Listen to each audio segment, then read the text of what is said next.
लीजिए। मेरा नाम पंकज त्रिपाठी है और मेनली मैं साइंस टेक, जनरल साइंस और इन्वायरमेंट से डील करता हूँ। ठीक है, जो तीनों सब्जेक्ट्स हैं इनका अगर आप देखते हैं कोर सब्जेक्ट्स, अगर आप इनके कोर की बात करते हैं, मैं सारे मेन मेन एग्जाम्स की बात कर रहा हूँ। मेरे इस क्लास को चाहे तो आप एज अ इंट्रोडक्टरी भी समझ सकते हैं, क्योंकि पहले आपको ये पता होना चाहिए क्या नहीं पढ़ना है, क्योंकि आपको हर एक इंसान, इवन मैं भी आपको ये बताऊंगा क्या क्या पढ़ना है। बट अगर आप चाहते हैं कि आप सफल हो तो पहला काम आपको ये देखना है आपको क्या नहीं पढ़ना है। और जिस दिन आपने ये जान लिया आपको क्या नहीं पढ़ना है, that will be enough for you. क्योंकि देखिए, जब आप यूपीएससी की बात करते हैं तो यूपीएससी की एलिजिबिलिटी क्या है कि बच्चा जो है 21 साल का हो कम से कम। ठीक है, 21 साल का हो, इसके साथ साथ वो ग्रेजुएट हो। ठीक है, आप खुद सोचिए कि जहां पे इतने बड़े बड़े ऑफिसर, जैसे थोड़ी देर पहले आशुतोष जी कह रहे थे कि जो 21 साल का लड़का है वो 45 साल के लोग को, या कह सकते हैं कि 59 साल के लोग को भी डील करता है, जो बिल्कुल रिटायरमेंट होने वाले हैं उनको भी डील करता है। क्योंकि उन्हें बिल्कुल परिपक्व लोग नहीं चाहिए, उन्हें मेरी तरह बिल्कुल पके पकाए लोग नहीं चाहिए, उन्हें आपकी तरह ऐसे कच्चे लोग चाहिए जिन पे अपना वो नया रंग चढ़ा सके। जैसे आपने देखा हो घड़ा होता है, एक घड़ा बिल्कुल पक्का होता है और एक घड़ा बिल्कुल कच्चा होता है। जो कच्चा घड़ा होता है उसमें आप डिफरेंट डिफरेंट शेप आप दे सकते हैं, बट अगर पका हुआ घड़ा है उस पर अगर हल्का सा चोट आप देंगे वो टूट जाएगा। ठीक है, जैसे मेरे जैसे लोग, या जब एक एज के बाद आप 30 के आसपास आ जाते हैं आप रिजिड हो जाते हैं, अरे ठीक है यार कर तो लेंगे, आप अक्सर ऐसा बोलेंगे। बट ऐसा है क्या, आप अगर चाहते हैं कि बिल्कुल आप बिल्कुल बहुत जल्दी, देखिए जो जॉब मिलती है अच्छी वाली वो या तो आपको 23 के आसपास मिल जाएगी, ये मेरा खुद का एक्सपीरियंस है, या फिर आप 30 के बाद जाते वो मिलती है। क्योंकि जो बीट का जो पीरियड होता है ना वो बहुत ही कह सकते हैं कि भटकाव वाला हो जाता है। आप सबके पास एनर्जी अच्छी है, करेंगे पक्का मिलेगा, निश्चिंत रहे इस बात को। ठीक है, मैं ज्यादा जल्दी तो नहीं बोल रहा हूँ, क्योंकि कभी कभी होता है कि मैं थोड़ा फ्लो में आगे निकल जाता हूँ। ठीक है, सबको मेरी बात समझ में आ रही है? आप लोग हिंदी इंग्लिश दोनों में कंफर्टेबल है? चलिए अच्छी बात है, क्योंकि मैं हिंदी इंग्लिश पंजाबी भोजपुरी बिहारी सब बोल लेता हूँ थोड़ी बहुत। ठीक है तो वाला उसकी बात नहीं आएगी। ठीक है, हम लोग बाइलिंगुअल चलेंगे, इंग्लिश में देखेंगे हिंदी में समझेंगे। ठीक है, फिर भी अगर आपको कोई दिक्कत होगी बताइएगा, हम टोटली इंग्लिश में फ्लो कर सकते हैं। ठीक है, बोथ विल बी गुड। ठीक है, चलिए तो देखिए पहले मैं बात करता हूँ कि मैंने किन सब्जेक्ट्स की बात की। तो वो जो सब्जेक्ट्स हैं, एक आपका जनरल साइंस, मैं शॉर्ट में लिख रहा हूँ जनरल साइंस। ठीक है, और एक और बात याद रखिएगा भाई, मेरे ऐसे बोर्ड पे लिखने की आदत नहीं है, मैं स्मार्ट बोर्ड पे लिखता हूँ, तो राइटिंग जो गंदी है तो थोड़ा आप टॉलरेट कर लीजिएगा। ठीक है, एक जनरल साइंस है, एक आपका साइंस एंड टेक है, नेक्स्ट आपका है साइंस एंड टेक, मतलब साइंस एंड टेक की बात करते हैं। और नेक्स्ट हमारा इन्वायरमेंट।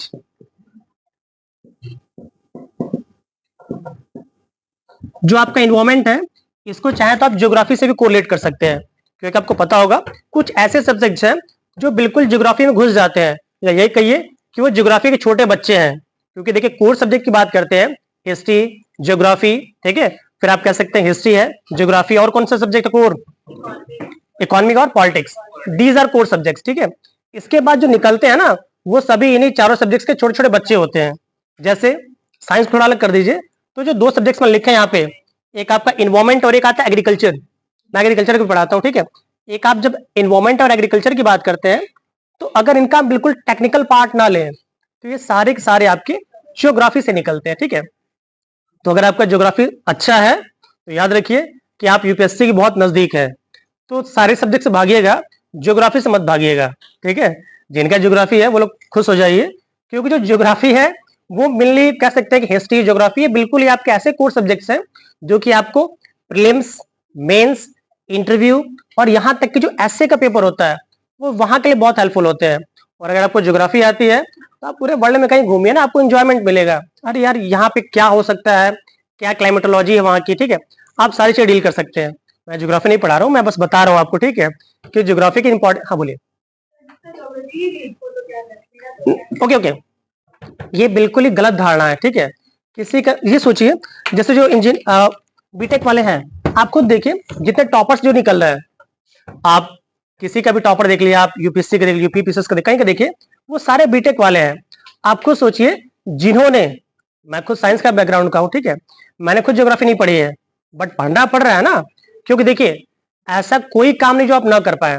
जैसे मैं साइंस का एग्जाम्पल ले रहा हूँ, सोचिए जो जिनका सब्जेक्ट है ही नहीं, जिन्होंने 10th के बाद कभी ज्योग्राफी को जी नहीं जाना है, हिस्ट्री का एस नहीं उन्हें पता है, बट उन्हें पता है कि मुझे इंडिया की सबसे प्रेस्टिजियस जॉब लेनी है, तो सब्जेक्ट को फोड़ देते हैं। वो फोड़ना सब्जेक्ट सवाल कर रहा हूं मैं। सोचिए जो इंजीनियरिंग वाले हैं, मेडिकल वाले हैं, जिन्हें क्या मतलब है, 10th के बाद कोई नहीं पढ़ता है। जो भी आप लोग सब बीकॉम वाले, आपने नहीं पढ़ा होगा, ठीक है। जो अलग अलग, मैंने खुद नहीं पढ़ा है ज्योग्राफी हिस्ट्री, बट उसके बाद पढ़ना पड़ रहा है। तो जो लोग, जैसे कि आप लोग अच्छे क्यों बोल रहा हूँ, क्योंकि हम लोगों ने एमएससी के बाद पढ़ना स्टार्ट किया कि यार ये इसके लिए पढ़ना है, मतलब जॉब वगैरह देख के। आप लोग के गार्जियन बहुत अच्छे हैं कि आपको स्टार्टिंग से ढकेल दिया कि बेटा सिविल में जाना है, ये आपका खुद का इंटरेस्ट है कि मुझे सिविल में जाना है। तो जो आप लोग की जो नींव बन रही है ना, that will be more beneficial for you. आप सभी के लिए बहुत ही बेनिफिशियल होने वाली है, क्योंकि जब नींव मजबूत होगी तो आगे पढ़ने में आपको बहुत इंटरेस्ट आएगा। और जब पके पकाए हो जाएंगे मेरी तरह, मैंने एमएससी के बाद तैयारी करना स्टार्ट किया, तो ठीक है यार देख लेंगे जॉब करने के बाद। तो खुद सोचिए, जो इंसान जॉब में है, जैसे पुलिस विभाग में है, आपके अलग अलग विभाग में है, सोचिए जो इंसान जॉब करके भी पढ़ ले रहा है, उनकी रिस्पेक्ट तो करनी पड़ेगी ना। और आपके पास कोई काम नहीं है, आपका एक ही काम है, बनाना खाना सोना, फिर पढ़ना फिर खाना फिर सोना। और थोड़ा बहुत आप लोग घरों का काम करते हैं, इतना मुझे पता है। गर्ल्स, बॉयज का क्या काम है आपको पता ही होगा, ठीक है। वेल, ऐसी बात नहीं, बॉयज भी काम करते हैं, बट लड़कियां थोड़ा ज्यादा काम करती हैं। क्योंकि मेरी जो बहन वगैरह है, उनको मैं देख के बता रहा हूँ, थोड़ा सा सेंसिटिव होती हैं और सेंसर होती हैं। लड़कियों सब्जी लेने जाते हैं ऐसा नहीं है भाई, लड़के भी काम करते हैं, ठीक है। बट सबका थोड़ा अलग अलग होता है, ठीक है, सबका लेवल अलग होता है। लड़के थोड़ा बाहर का डील करते हैं और लड़कियां घर का डील करते हैं, ठीक है। सर बोथ आर इक्वल, सब वहां सबकी अपनी अपनी इक्वल है, ठीक है। तो यहाँ जो मैं बात कर रहा था, तो बिल्कुल क्लियर हुआ आपको। जोड़ने के आप ज्योग्राफी वीक, अगर आपका सपोज करें ज्योग्राफी वीक है, तो हो सकता है हिस्ट्री स्ट्रांग हो। और जब तक आपके सारे सब्जेक्ट स्ट्रांग नहीं रहेंगे, ठीक है, अगर आप मैं केवल सोचूं कि मैं केवल साइंस टेक्स्ट से फोड़ दूंगा, अरे भाई 100 में से 25 ही क्वेश्चन तो आएंगे, पूरी तो जिंदगी में नहीं निकलेगा। आपको सारे के सारे सब्जेक्ट्स का कॉम्बिनेशन लेके चलना है। और अगर ऐसा होता कि केवल ज्योग्राफी से ही होता, या केवल साइंस से ही होता, केवल हिस्ट्री से ही होता, तो सीधे यूपीएससी क्या बोलता, सब बंद करो, जितने टॉपर जेआरएफ वाले हैं सारे सब्जेक्ट पे बुला लाओ, उनमें कॉम्पिटिशन कराओ। नहीं, उसे ऐसा जर्नलिस्ट, एक होता है स्पेशलिस्ट, एक होता है जर्नलिस्ट। जैसे कभी आप डॉक्टर के पास जाए, भगवान नगर आपको जाना पड़े, एक होता है जनरल सर्जन, एक होता है जनरल सर्जन, एक होता है सर्जन, एक होता है स्पेसिफिक सर्जन। जैसे एक झोला छाप जो डॉक्टर होते हैं, आप उनको बताए, झोला छाप बोल रहा हूं मैं, उनको बोलते सर मुझे एड्स हुआ है, उसी झोले में से दवा दे देगा। आप बताएंगे सर मुझे गोनोरिया हुआ है, उसी झोले में से दवा देगा। वही 10-12 दवाएं और आप ठीक भी हो जाएंगे। That is placebo. वो आपका प्लेसिबो है, मैं समझाऊंगा प्लेसिबो। देखिए पॉइंट्स लिख लेता हूं कि मुझे प्लेसिबो बताना है आपको, ठीक है। अभी प्लेसिबो समझाऊंगा आपको, इससे यूपीएससी में क्वेश्चन आया, और आप लोग के प्लेसिबो कैसे वर्क करेगा मैं बताऊंगा। तो वहां पे क्या है, तो आपको जर्नलिस्ट वाला झोला बनना है। मैंने हिस्ट्री का पूछा, सर मैं बताऊंगा। मैंने इकोनॉमी का पूछा, सर मैं बताऊंगा। जब आप सारे सब्जेक्ट्स में कमांड करेंगे तो ही आपका निकलेगा। आप सोचें कि सर पॉलिटी में 16 आता है, मेरा 17 सही होगा, हो सकता है, बट क्या आपको केवल पॉलिटी पास करा सकती है? नहीं। क्या आपको केवल साइंस पास करा सकता है? नहीं। क्योंकि आप एक कॉम्पिटेटिव एग्जाम देने जा रहे हैं, तो आपको सारे के सारे सब्जेक्ट्स देखने पड़ेंगे, ठीक है। सपोज करिए आपका ज्योग्राफी वीक है, अरे कोई बात नहीं भाई, मेरी हिस्ट्री स्ट्रांग है, पॉलिटी स्ट्रांग है, वहां फोड़ देंगे। बट ये सोच के कि मेरा स्ट्रांग नहीं, पढ़िए उसको जरूर, ठीक है, बिना पढ़े काम नहीं चलेगा, ठीक है। क्या नाम बताया था आपने? अनविशा गौतमी, ओके। अच्छा बताइए, एक बहुत बड़े महात्मा हुए हैं, उनकी माता का नाम गौतमी था, उनका नाम बताइए। चले सिद्धार्थ। चले अच्छा पढ़ रहे हैं आप लोग भाई। सिद्धार्थ का जन्म कहाँ हुआ था? अरे ऐसे नहीं, ऐसे मजा नहीं आता भाई, जिससे पूछे वही, ऐसा खिचड़ी में भगा देंगे आप लोग। हाँ कोई एक आदमी बताइए, आप बताइए। लुम्बिनी कहाँ है? हाँ हाँ, नहीं नेपाल में सही बोला है, सही है। एक और बात देखिए भाई, जिससे पूछे वही बोला करिए, क्योंकि मेरी थोड़ी आदत है, मैं बातें ज्यादा करता हूँ, कंफ्यूज करने में बड़ा मजा आता है, ठीक है। और आप लोग समझ नहीं पाएंगे, आप आंसर सही देंगे, पर मेरे चेहरे को देख कर आपको समझेंगे गलत है, ठीक है, एक्सप्रेशन, ठीक है। वो आपको मोटिवेट करता है कि आपका सही क्या गलत है, ठीक है। Well okay. तो उनके लड़के क्या नाम था आप बताएंगे? आप, उनके लड़के क्या नाम था महात्मा बुद्ध के? राहुल। अरे रुक जाओ भाई, ठीक है, वेल गुड।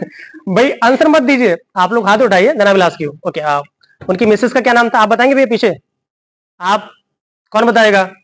आप बताइए। हाँ, यशोधरा, वेरी गुड, ओके। उनका ये तो बता दिया आपने, वो मरे कहाँ थे, मतलब उनको महापरिनिर्वाण कहाँ मिला था महात्मा बुद्ध जी को? हाँ बताइए। हाँ वेल डन, कुशीनगर। उनका जो महापरिनिर्वाण होता कुशीनगर हुआ था। कुशीनगर बहुत प्यारी जगह है, क्योंकि मेरे ससुराल वही है, ठीक है। ओके वेल, आइए। तो अब ये तो हो गया। उनको किस एज में मिला था उनको ज्ञान, कौन बताएगा? आप ही बताइए। 29 में मिला था, ठीक है, ओके। अब उन्होंने कितने, अब देखिए एक ही टॉपिक से उठा रहा हूं मैं, ये सारे क्वेश्चंस आए हैं। I am not a history teacher, but मैं आपसे पूछ रहा हूँ, इसलिए सारे सब्जेक्ट्स की बात करते हैं, ठीक है, ओके। आप, उनको जो पहला ज्ञान मिला था कहाँ मिला था? बोध गया कौन बोला है? वेलन, बहुत अच्छा, बोध गया, ठीक है। और बरगद के पेड़ के नीचे नहीं मिला था भाई, ठीक है। अब आप बताए पीपल के नीचे मिला था कि सॉल के नीचे मिला था? श्योर है, श्योर है? अच्छा, सोच के बताइएगा। और महावीर स्वामी को किस पेड़ के नीचे मिला था? साल, वेल एंड गुड, ठीक है। बहुत से लोग इन दोनों में कंफ्यूज हो जाते हैं कि कौन सा किसका है, कौन सा किसका है, ठीक है। ये बताइए थोड़ा सा, अब यूपीएससी में घुसते हैं। किसने जो उन्होंने पेड़ जो उन्होंने लगाया था महाबोधि का, किसने कटवाया था?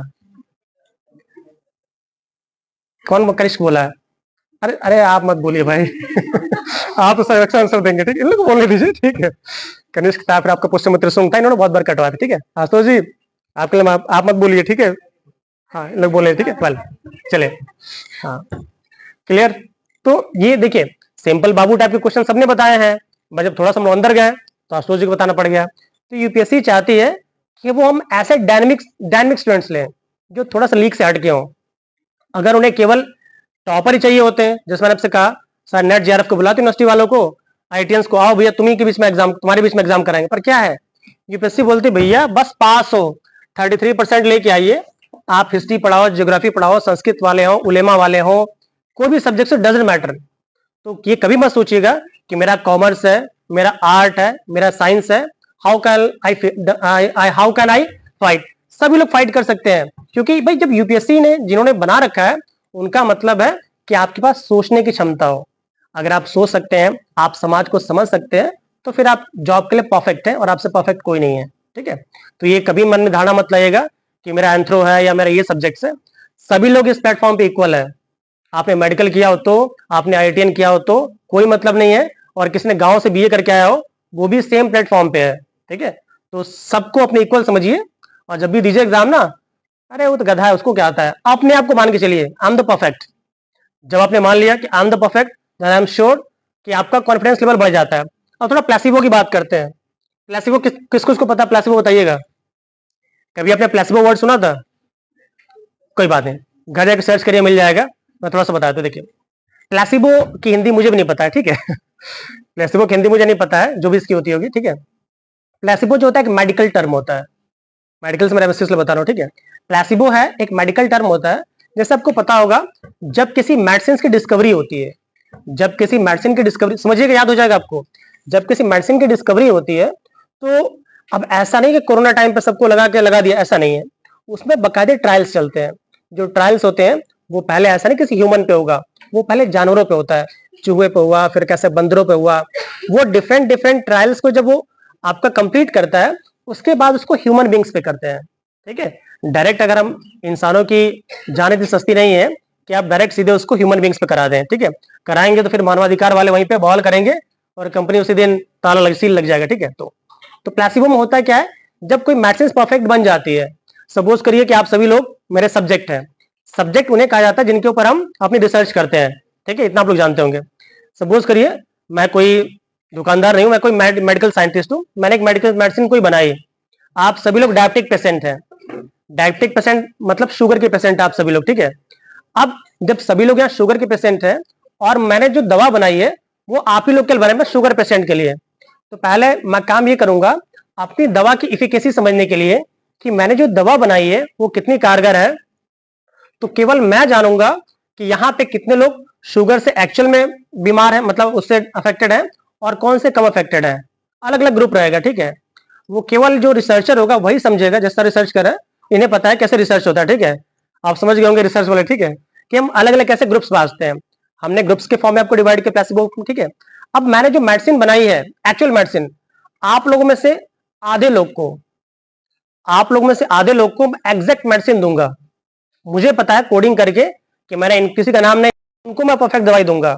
और आधे लोग को मैं फर्जी कुछ भी, शहद दे दिया, चीनी दे दिया, मल्टीविटामिन दे दिया, मैं आपको कुछ भी दे दूंगा। बट जब हमारा ट्रायल खत्म होगा, 15 दिन 20 दिन जो उस दवा का कोर्स होगा, तो हम ये देखेंगे कि जब वो कोर्स कंप्लीट हुआ तो जो लोग, जिन लोगों को मैंने एक्चुअल मेडिसिन दी थी, ये आपके एक्चुअल मेडिसिन वाले हैं और ये आपके फेक वाले हैं। तो जिनको एक्चुअल मेडिसिन दी थी, सपोज करिए कि दोनों का हमने 25-25 का ग्रुप लिया था, ठीक है, दोनों का हमने 25-25 का ग्रुप लिया था।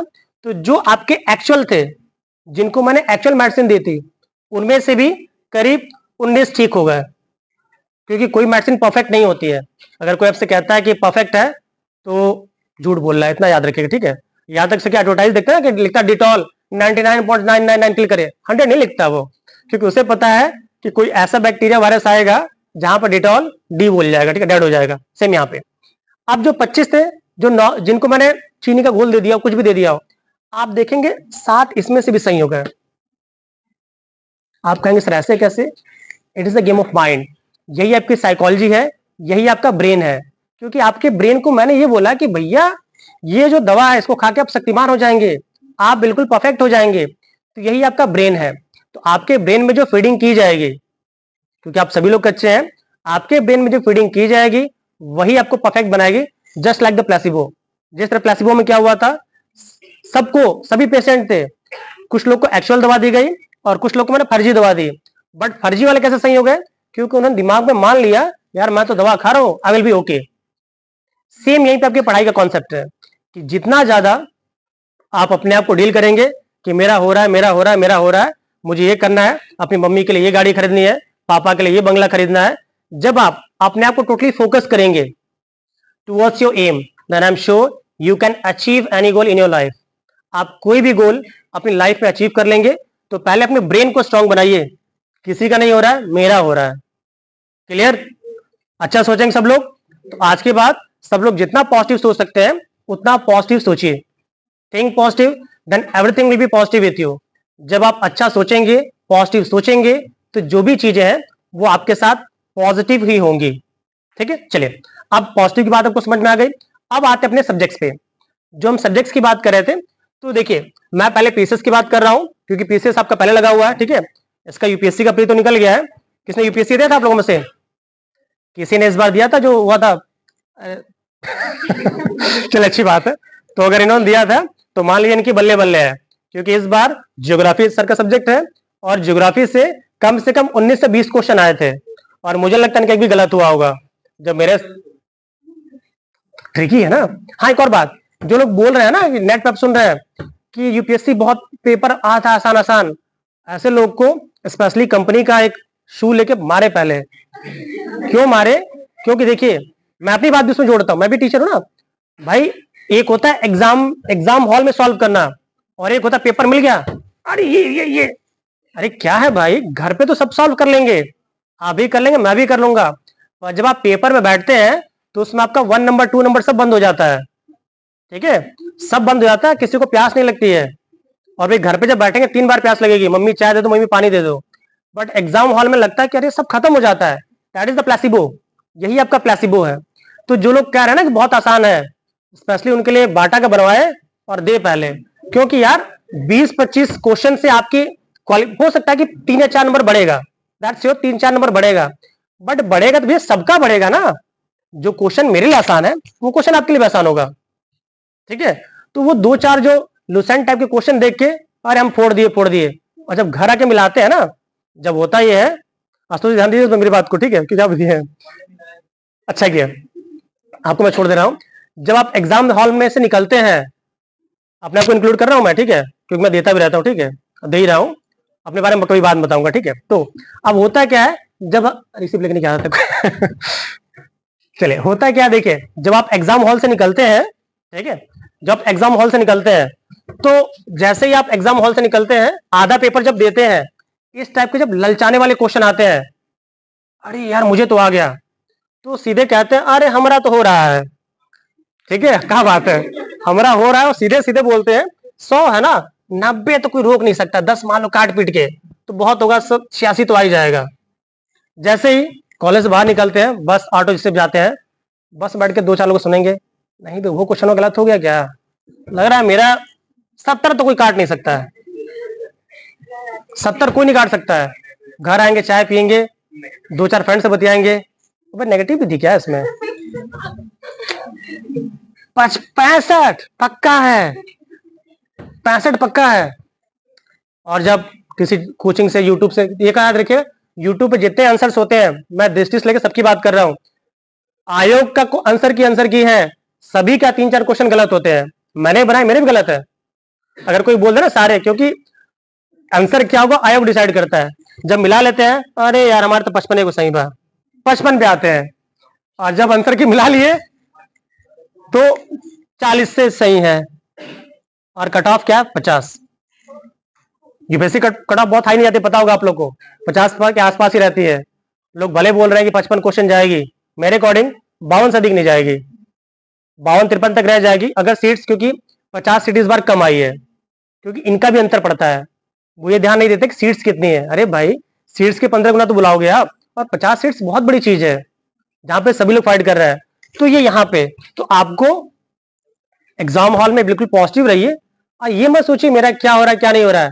मैंने पढ़ा है, ऊपर वाले पे विश्वास रखिए कि ऊपर वाला मेरे साथ है, ठीक है। और जब भी पढ़िए प्री कम मेंस दोनों के लिए पढ़िए, क्योंकि कभी कभी होता ही है खुदा मेहरबान तो गधा ही पहलवान।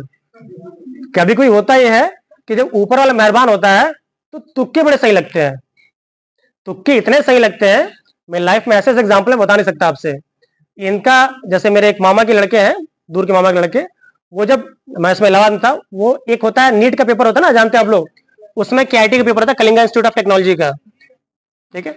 जो कलिंगा इंस्टीट्यूट ऑफ टेक्नोलॉजी है वो यूपी बोर्ड के शुद्ध विद्यार्थी, और जो कलिंगा इंस्टीट्यूट ऑफ टेक्नोलॉजी का जो पेपर होता है वो टोटल इंग्लिश में आता है, टोटल इंग्लिश में। इंजीनियरिंग का पेपर था, भाई प्लीज बी साइलेंट, ठीक है। इंजीनियरिंग का पेपर था, और चूंकि हॉस्टलर था, लोग का मन करता है चलिए प्रयागराज घूम ले। आए प्रयागराज घूमने के लिए, बोले क्या है, कि भैया पेपर है केआईटी का, हमें पता है कि भाई आपका औकात क्या है, तो भाई फॉर्म भरने का अधिकार सबको है। आए 3 घंटे का पेपर, मैं बाहर में मोबाइल चला रहा था, वो 1.25 घंटे में आ गया। मैं पूछा कुंदन क्या हुआ, कह रहे भैया अंग्रेजी में डाला, कुछ बुझाते ना रहा, इंग्लिश में था, he was unable to understand anything. तो मैंने क्या किया, कहना बस वही जय हनुमान जी, जय काली माँ, जय बजरंगबली। 2014 में सेकंड रैंक ऑल इंडिया, अभी सुख जाइए, ऑल इंडिया सेकंड रैंक और इंटर फेल। बात समझ रहे हैं, ऑल इंडिया सेकंड रैंक, वो चाहता तो आधे घंटे में आ जाता, पर एग्जाम में निकलने दिया कि भाई कम से कम 1 घंटा तो बीत जान दो। तो ये हाल चल एक्चुअल बता रहा हूं मैं। और इस समय वो बाद में मेहनत उसने की है, डिफरेंट डिफरेंट टाइप की मेहनत होती है, अब चूंकि रिकॉर्ड बोल नहीं सकता मैं, तो उस मेहनत से वो उसमें ऐसा ही है, ठीक है, डिफरेंट ऐसा ही। अरे पुलिस इंस्पेक्टर, ठीक है, मेहनत अलग अलग टाइप की होती है, आप समझ जाएंगे तो समझ जाएंगे, ठीक है। वेल आइए, तो आइए हम चलते हैं अपने इस पे, ठीक है। कुछ बातों का अर्थ आप निकाल लिया करिएगा धीमे से, ठीक है। चलिए आइए, तो यहां हम जो बात कर रहे हैं, ठीक है, अब आइए चलते सीधे कोर्स पे, ठीक है। देखिए जब आप बात करें यूपीपीएससी की, आपको पता होगा मैं सारे एग्जाम्स की बात कर रहा हूं कि कितने क्वेश्चन आप आराम से टैकल कर सकते हैं।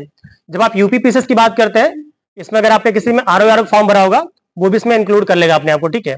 यूपीपीएससी में जो 150 क्वेश्चन आते हैं, यूपीएससी बाद में बताऊंगा, यूपीपीएससी में जो 150 क्वेश्चन आते हैं, उसमें जो साइंस में जो कोर साइंस है, जनरल साइंस, जनरल साइंस के जो जनरल साइंस का पेपर है, इसमें आराम से आपको 18 से 20 क्वेश्चन मिलेंगे, आराम से बिल्कुल सॉलिड आपको 18 से 20 क्वेश्चन मिल जाएंगे। थैंक यू बाबू, सर हो गया रहने दीजिए। वेल आपको आराम से 18 से 20 क्वेश्चन आपको जनरल साइंस के मिल जाएंगे, और जो कि इजीली टैकल कर सकते हैं आप, क्योंकि जनरल साइंस में कोई नई खोज नहीं हो रही है। हो सकता है एक आध मेडिसिन बन जाए, मैक्सिमम कह रहा हूं कभी पेपर उठाइएगा, अपने अनुभव के आधार बता रहा हूं, जो मैंने प्री मेंस इंटरव्यू उसके आधार बता रहा हूं कि यूपीपीएससी जो 18 से 20 क्वेश्चन आएंगे, इसमें से आपके 15 प्लस या कभी कभी तो सारे के सारे आपके जो पीवाईक्यू होते हैं, प्रीवियस ईयर क्वेश्चन, वहीं से सारे के सारे आपको मिल जाएंगे। ऐसा कोई पेपर नहीं मिलेगा आपको, आप 2008 से उठा के 2008 से 15 साल के क्वेश्चन आप मुझे दीजिए, मैं ये बता दूंगा किस ईयर में पूछा गया है, मैं उसके बेसिस बता रहा हूं कि मैक्सिमम जो भी आएंगे क्वेश्चन वो रिपीटेड आएंगे, ठीक है। तो आराम से आप इसको कर सकते हैं। फिर आता है इन्वायरमेंट पे, मैंने आपसे पहले बोला है जो आपका इन्वायरमेंटल साइंस है, यहां से भी आपके 12 से 17 क्वेश्चन, 12 से 17 क्वेश्चन आपको इन्वायरमेंट साइंस से मिल जाते हैं। तो आप, और ये ऐसे क्वेश्चंस हैं जो अगर आपने हल्का सा दिमाग लगाया, हल्का सा मतलब 50 ग्राम, ज्यादा नहीं, थोड़ा सा अपना दिमाग लगाया तो आराम से आप इसको टैकल कर लेंगे। नेक्स्ट हम आते हैं एग्रीकल्चर की, क्योंकि वो आपको ऐसे क्वेश्चन नहीं देंगे कि आपको किसी स्पीसीज का नाम पूछ लेंगे, वो आपसे बिल्कुल ही सिंपल क्वेश्चन पूछते हैं जिसको आप रिवाइज कर सकते हैं इजिली। तो इसमें भी आप देखेंगे तो आराम से आपको 8 से 10 क्वेश्चन मिल जाए।